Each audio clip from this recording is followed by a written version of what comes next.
Good afternoon, and thank you for joining us, everybody.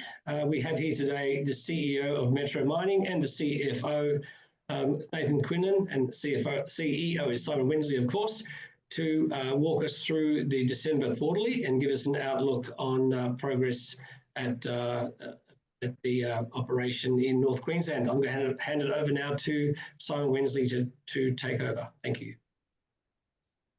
Oh, hello, everybody. Thanks very much for joining this. I really appreciate the time and effort you take to follow the company. So please be assured that we don't underestimate that. So thank you very much for spending the time. As Peter said, earlier this week we released our quarterly report for the October, November, December months for 2024. I'll share the screen so that those of you who don't have it to hand can see it. So we can then sort of go through the document as we move forward. So look, all in all, a strong quarter, a very solid set of outcomes we achieved. So look, the main aspect of it, as we've been talking about all year, has been the ramp up of our expansion, and we continued to push through and deliver record shipments through this last quarter of the year again, over and above the record shipments that we've had in all of the previous quarters. So the record Q4 this year was just under 2.1 million wet metric tons. So that's about 22% up year on year. And look, that's taken us to a total for the year of 5.7 million wet metric tons. So again, 24% up year on year from last year's total. And I think from a volume perspective, we were a bit late getting off the mark with the commissioning in Q2 this year. So really the ramp up only started at the end of that quarter. And so in the last 6 months, we've managed to pull the production levels up. And there's a chart. We've been showing this chart sort of quite regularly through the year, which sort of shows the ramp up through the year. And again, you can see through October and November, we actually achieved at times, and not just on single days, but with this 3-day rolling average, you can see there in October and in November, we had weeks where we had significantly above the 28,000 ton per day target that we had set previously in the year. So we've demonstrated that the system can push through to the 30,000 ton level. And I think what's interesting is as we start to optimize the process, what we see is the bottleneck sort of move through the year as we push through those expansion elements and we improve. And so we saw, particularly in this last quarter, improvements in the tug and barging aspects of the business and also in the transshipment side of things. And so the bottleneck was really then has pushed back to the barge loading facility, which is obviously fed by our screens, but is it's the place where we load the barges, and so we had expanded that in 2023. We put a fair bit of effort into speeding that up, widening belts, putting motors in, etc. And so that impacted. We hadn't done really much work in 2024 on the barge loader, and that will be then now an ongoing focus of incremental expansion and debottlenecking from here on. I guess of note, we also still had a couple of days of downtime during October. We sort of had some weather events, some maintenance events that occurred October and November, and then in about the middle, we had a belt failure in the beginning of December on Ikamba. We ramped back up to our plan, but then around the middle of December, we saw the first sort of serious weather impacts into the operation. That mainly consisted of a bit of rain, but the main issues were wave heights and wind. And we saw about sort of, I guess, 10 to 12 days of production being affected during that period. But pleasingly, we were able to see the Akamba, so our offshore floating terminal, operate for significantly more time during that period than the floating crane, the single floating crane, was able to do safely. So, we're seeing some of that investment in larger, more resilient pieces of kit come to fruition in that period, and so that bodes well. And indeed, we continue to operate into January, past the end of this chart, because the weather remained reasonable. We shut down on the 6th of January to then go into our maintenance shut, and that was preordained pretty much because of a bunch of commitments that we had with respect to some of our transshipment assets, like the tugs and the barges, and also in terms of our barge loading facility being taken down for maintenance. And so we've completely disassembled our barge loading facility. So the stacker and the stinger, so the extendable conveyor at the end of the stacker, have been completely disassembled and removed from the pontoon. The pontoon is going through a bunch of inspections and maintenance, and we have mobilized the stacker to Weipa, where we are going through a sort of a full breakdown and rebuild of that, and replacing the whole of the extendable stinger unit is going to be replaced with a new unit. So, and again, all the motors, belts, rollers, etc., all getting a full birthday. So that's already done and down in operation in Weipa with our contracting partners there, and we should have that back in the beginning of March. The other notable look in terms of outcomes, then in terms of financials, we saw pricing improve from Q3 by about 16%. I haven't gone back to 2023 on that, but obviously a strongly increasing price from 2023 as well. And that resulted in site EBITDA margins of 17, just over $17 per ton. So we were guiding, I think, through the year that the back end of this year we were looking to try and achieve around that $15 per ton for the second half, and we were a bit under that for last quarter, but a bit over that for this quarter. And I might ask Nathan in a minute to just talk you through some of the financials. But before I do that, I will just cover the market side of things. So that pricing is a result of continued growth in demand from the Asia Pacific in particular. So we're seeing incremental gains out of the Middle East, out of India, but the main market, as you all know, is in China. And so we've seen continued growth, as you can see in that top line. So that's the total demand for bauxite consumption, and that's been growing steadily over the last few years. And you can see the difference between imports are still increasing share. So you can see now that imports are taking over 80% of the share in consumption of bauxite in China, and that's still being driven by increased demand from aluminium, increased onshore production in the value chain there, and increasingly improved the consumption occurring at the coast is driving that imported demand for bauxite, which we're benefiting from. So we did just about get the calendar year results for this year. So a total of 159 million tons of imported bauxite into China. That's another successive record. It was last year was a 13% increase on 2022, and this year has been another 12% increase in 24 over 2023. So double digit double-digit growth in the main market, and we're seeing that broadly continue, certainly over the next sort of 12 to 24 months. Nothing to say that's going to stop.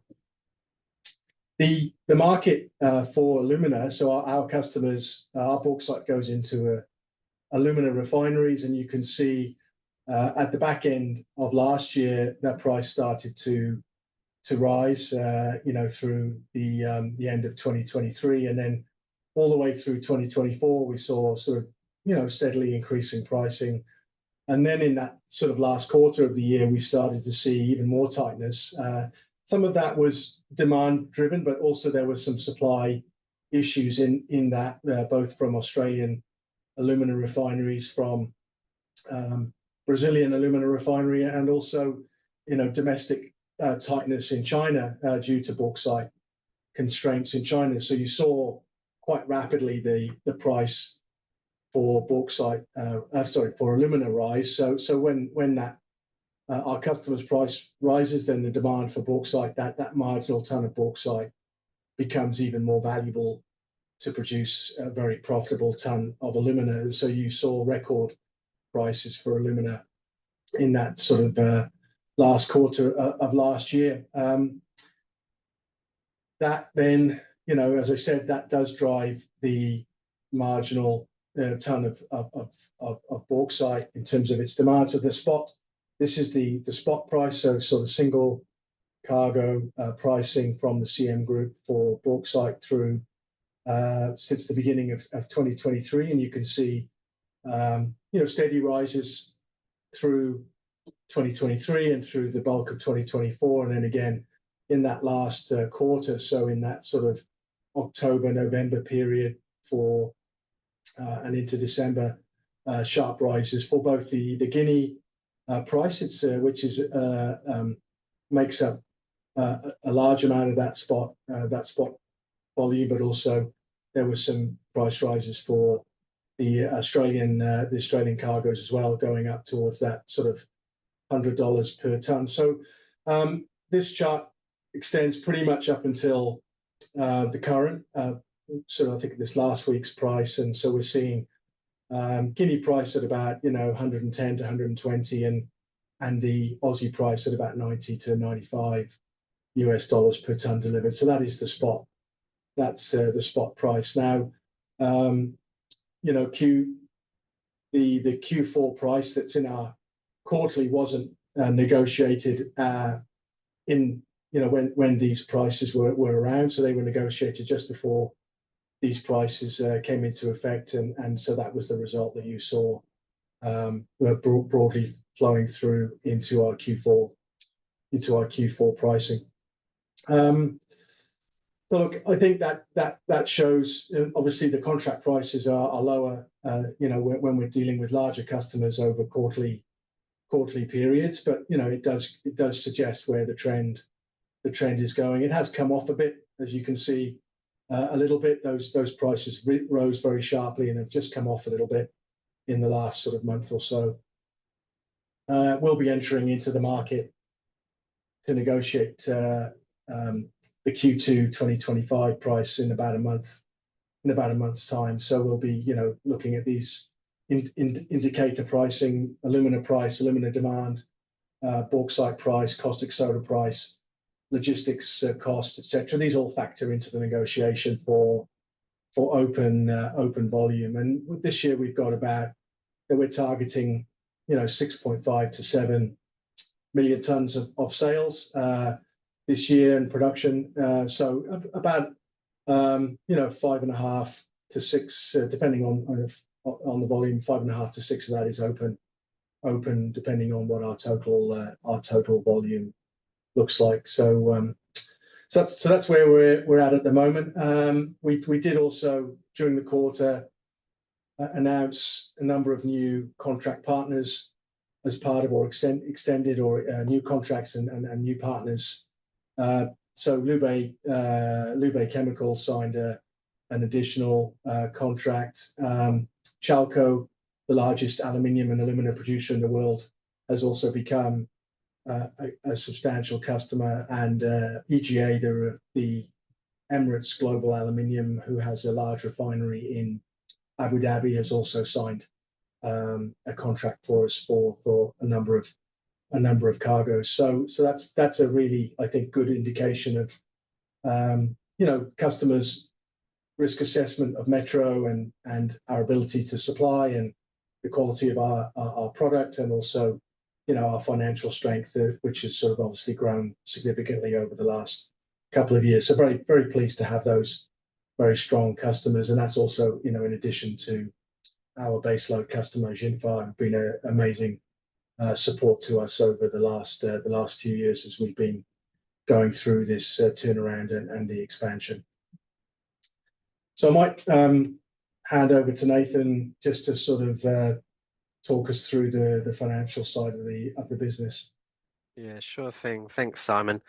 So obviously, as you've just seen from some of the market information that Simon's just provided, we're very pleased to have seen that flow through to the site EBITDA margin, which, as mentioned, is a record for Metro Mining. So that's been very pleasing. I mean, aside from the margin, which we're obviously great beneficiaries of with the price increase, really the focus for us has continued to be on the site costs to ensure that from a flow sheet perspective, we're realising all of the gains as part of the economies of scale. That was the original thesis. So pleasingly, although what we saw was an incremental increase over Q3 2024, within the individual months during this period, we're very, very pleased to see site costs of getting as close down to $20 a tonne. So if not for some reduced loading in December after being cruelled by the weather, I'm confident that we would have seen an improvement on Q3 2024. So look, that's going to continue to be the focus, and will be very much a big focus for 2025, is as we better understand our flow sheet and get greater consistency, and ultimately reduce the variability in the operation, which is, as you can imagine, far more expensive versus a sort of more consistent throughput. We're very confident that we're going to see even greater economies of scale come through in 2025 as we get a little bit more disciplined, a little bit more consistent, and get a greater understanding of the flow sheet overall. Just while I've got the floor, I might just touch on some of the other corporate elements. So we were pleased to finish the year in a strong position in terms of cash flow. Obviously, one of the things that we've spoken about before was around the senior debt refinance. So very pleased to have gotten that done before the end of the year, and very pleased with the restructuring and our continuing relationship with the Bari. The other key highlight for us that we're very pleased with is the final junior debt repayment for the year. So that's a bit of a seminal moment for Metro Mining, and one that we're very pleased to have accomplished during this period, and very, very pleased to, beyond that, with the repayment, have Ingatatus and Lamb Hill. They still continue to be very strong supporters of the business, and we're very pleased to have them remaining on as significant shareholders. Right, thanks, Nathan. I guess what we've both touched on a little bit is, look, we can review Q4, and I guess it's right to do so, but it's gone, it's in the past, and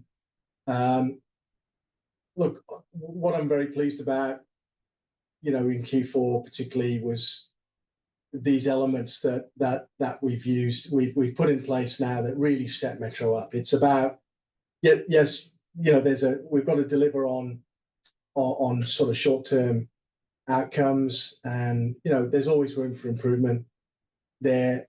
But really, this last 6 months has been really about setting ourselves up again for next year. So, from a top-line perspective, the market will be what the market will be, but we've got in place now a very, very strong customer portfolio. So, we will need to negotiate prices around what the sort of contract market looks like, but that is a first-class offtake portfolio for us, diversified, different types of companies, different sizes of companies, different companies that operate in different parts of the value chain. So really, really, really a good, diverse and strong customer portfolio. The production chain all the elements are in place. I'm very pleased to announce that our own tug Mandung finally arrived. I mean, that's been a little bit of a difficult project, the refurbishment of that tug, which we purchased beginning of last year. It hasn't quite gone according to plan, but also means that we didn't see the cost benefits of having that in our operation and had to hire an additional tug for the fleet, which has gone towards some of this cost inflation. But we've seen that now. We've got our marine fleet in a very, very good position to take on the next year the expansion of the upstream part. So all of our prime movers and trucks and trailers are all in place. They're the two 992, the big wheel loaders. They're demonstrated operating the screening plants. Really seeing, really showing what they're worth there. So look, I think we've all of that now has been demonstrated up to that 30,000 ton per day operating rate, which is exactly where we wanted to be by the end of the year. Balance sheet, again, credit to Nathan and his team, running a good process, a competitive process there. And we've seen, cost of funds come down significantly, which is great. And put ourselves in a good position again from a cash perspective for this wet season to be able to go and do the things that we need to do. So still, we get focusing on that reliability, on that reducing the variability and being ready to try and hit that sort of 7 million ton rate for the whole of next year. So, extremely pleased that, all of that has been set up, and over and above that, freight contracts for our delivered freight. So we're now moving into a new phase of our contract book for those freight contracts, and that will also deliver cost savings to us from a delivered price perspective. So that'll also flow through to that. The differential between CIF and FOB next year will be several dollars better than what we've seen through 2023 and 2024. So these are all the things that really put a lot of effort into. You don't see the immediate benefits, and as we go down, as we start to see those economies of scale, as Nathan said, we will be heading down towards that sort of $20 per ton FOB site cost, and that really does place us at the bottom of the cost curve and in a great position to withstand pretty much anything that this market can throw at us. So yes, very solid, good result for Q4, but a lot of activity has gone into repositioning us for 2025 and beyond. So Peter, yeah, look, happy to, as always, take some questions. We can stay on a little bit longer after the nominated time to cover as many as we can. Thanks, Simon. Delivery of another good report. Just one of the questions that I've got here today, and which does keep coming up through us here, is the question of the spot price. Can you perhaps just discuss the tightness of the market and the representation of the spot price and versus what your contracted prices are? Yeah, I think like most markets, there are often 2 or 3 different types of pricing that occur in a market. A spot price literally is what it says. It's a sort of an instantaneous price. In this case, it's usually for a single cargo. That cargo could be, could be 50,000 tons, could be 75, could be 110, could be 180,000 ton, the sort of cargoes that we ship. So it's just merely a representation of that marginal, supply and demand aspect at that particular time, and what one particular buyer and one particular seller are willing to agree. And there is no, I guess, true representation of that in an over-the-counter, index or anything else. So this represents CM Group's best view of what that, based on their intelligence, based on what they can see in the shipping stats, in the export stats or import stats, depending on the country, what they can see and how they calculate that. So it's a representation of what that marginal ton. Now, obviously, you can from a sales strategy, you know, we're a long-term player. Markets can go up and go down, and they can go up and down, you know, relatively quickly. So we try and build in, you know, longer-term contracting. So they tend to be frame contracts that we have with our customers. They can be 1, 2, 3, or even up to say 5-year contract lengths. And so within that, there can be different forms of pricing.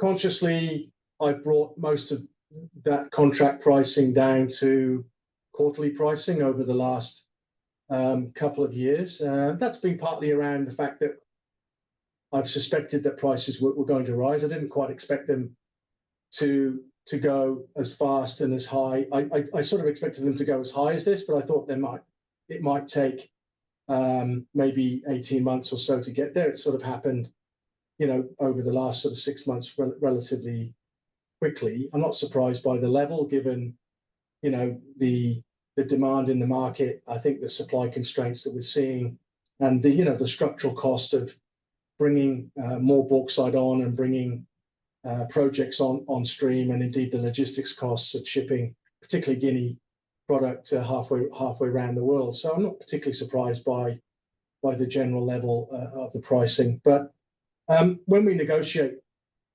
you know, contract pricing, and they've, as I said, the quarterly price, there'll be a lot of different factors. You know, a longer term, someone who's got a 2 or 3 year contract, you know, they are a longer term. They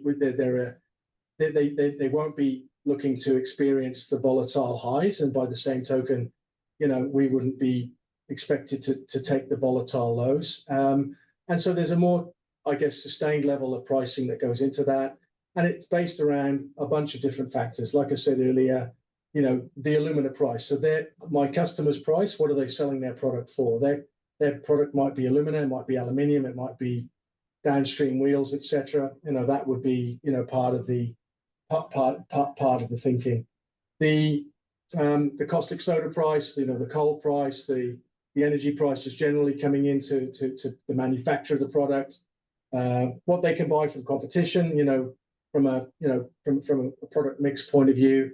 And so all of these, you know, the spot price plays a role, but it's not the only factor that we will use in a negotiation. So a whole bunch of factors. And what we tend to see with contract pricing is a smoother, less volatile set of outcomes. But in general, what this does indicate is the trend in which the market is going. And that, as I said, at the moment, bauxite is very tight. It's in strong demand. Demand is still increasing. Supply is increasing more slowly.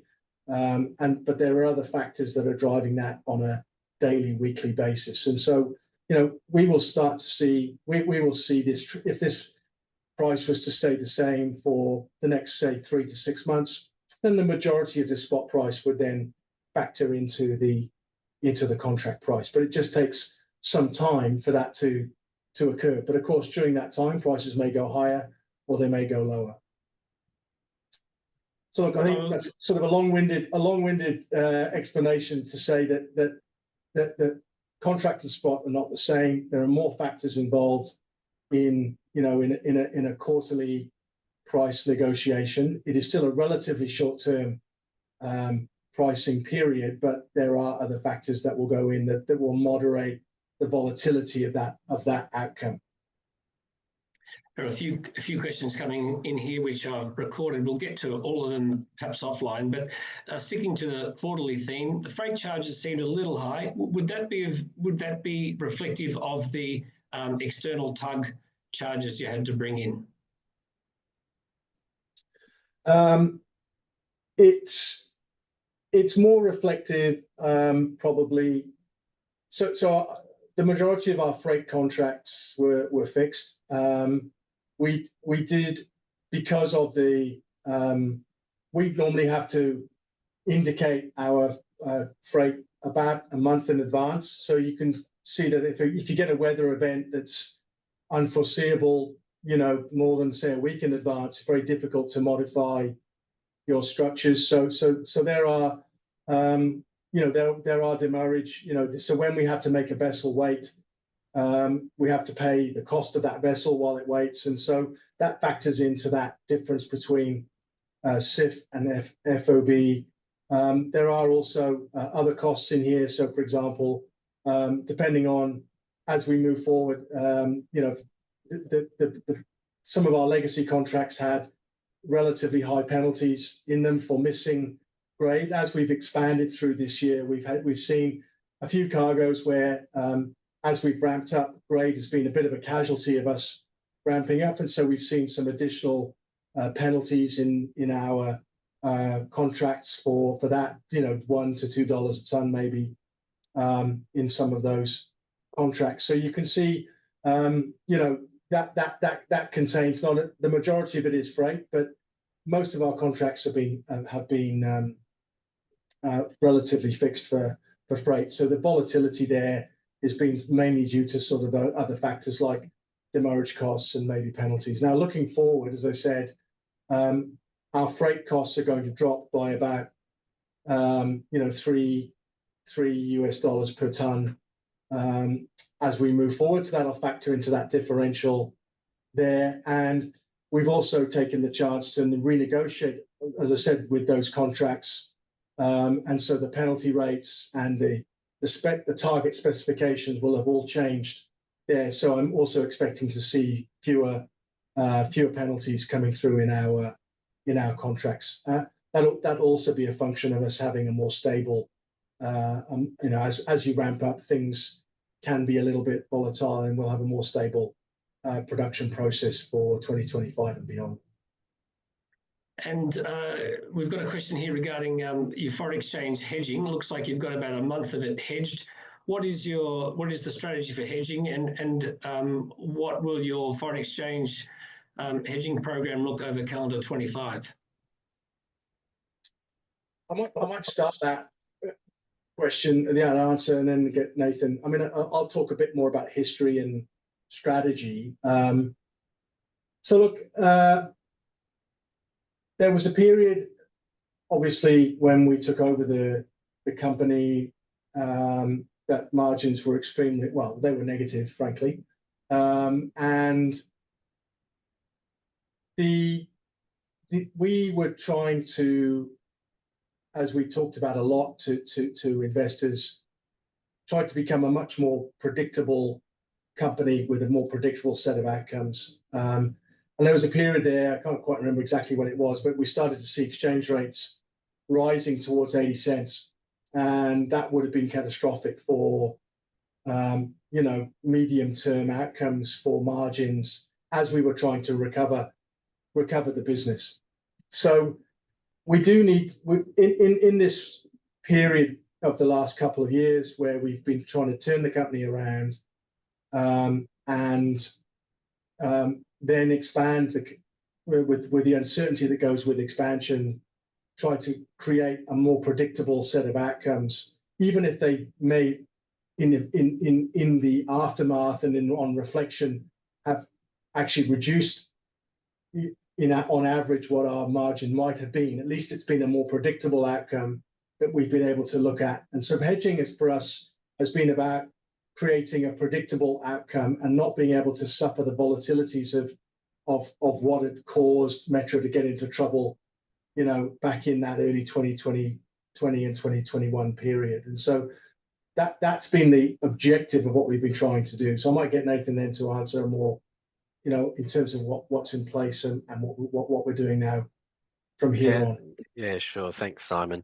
So as you can imagine, we're pretty conservative with our hedging strategy, both in terms of coverage and also the instruments used. So nothing beyond ultimately some vanilla forwards and participating options. In terms of quantum that we have currently as at the quarter end, it was about $50 million US notional.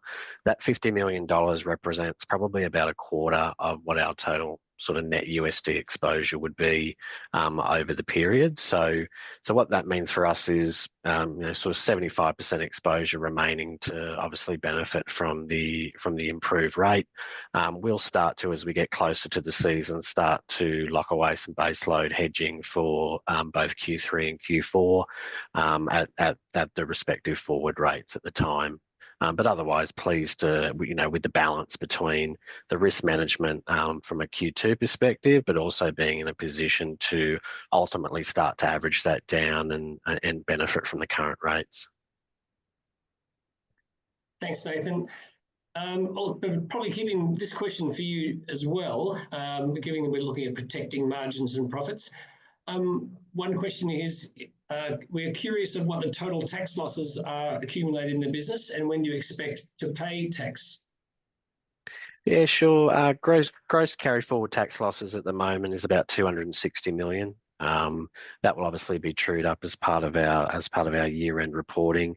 I would be expecting at this point, and it's very price dependent. So in the current pricing market, the tax modelling is a little bit earlier than what we might have thought it would be about a year ago. But at this stage with modelling, I'd expect to be paying tax probably late 2026, early 2027. Thank you. And probably finish up with this question here. The study for the beneficiation plant, what is the current status on that?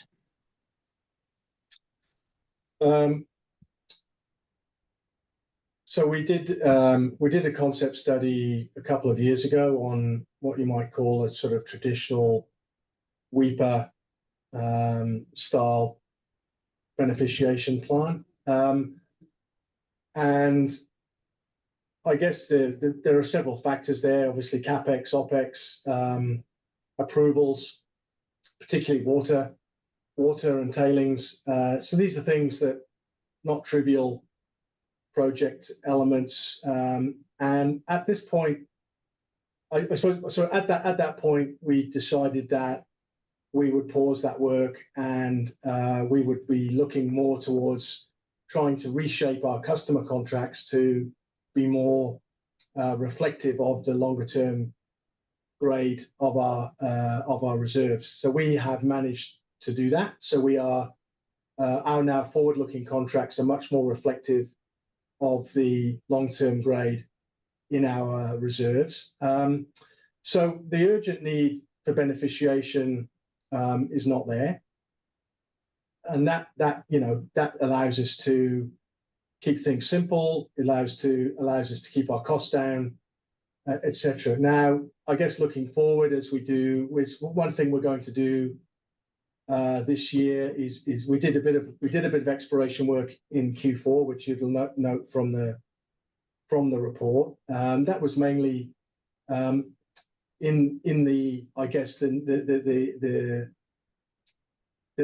close by areas in the orbit of where we're already mining south of the Skardon River. I mean, as we look out beyond that, we look a bit further afield, even to some of our exploration areas. There may well be bauxite there that is of maybe less of a quality than what we've got, and so the beneficiation, I guess, may come back on the table in that way. But I guess we're just mindful of prioritizing limited resources that we've got on projects, if you like, and right now I think it's about trying to maximize our throughput and minimize our costs. So we're looking at projects. They're really going to be focused on high return projects like that rather than longer term. Now it's still on the radar screen. We've got the ability to re-energize that, but it's not an urgent thing for us at the moment. Thanks, Simon. And we'll stick with the operational theme and finish on this question. What sort of money are you expecting to spend during the maintenance shutdown? Nathan, do you want to cover that? Yeah, sure thing. Typically, we would average somewhere between the $15 to $20 million cash burn range. This wet season will be closer to 20 million.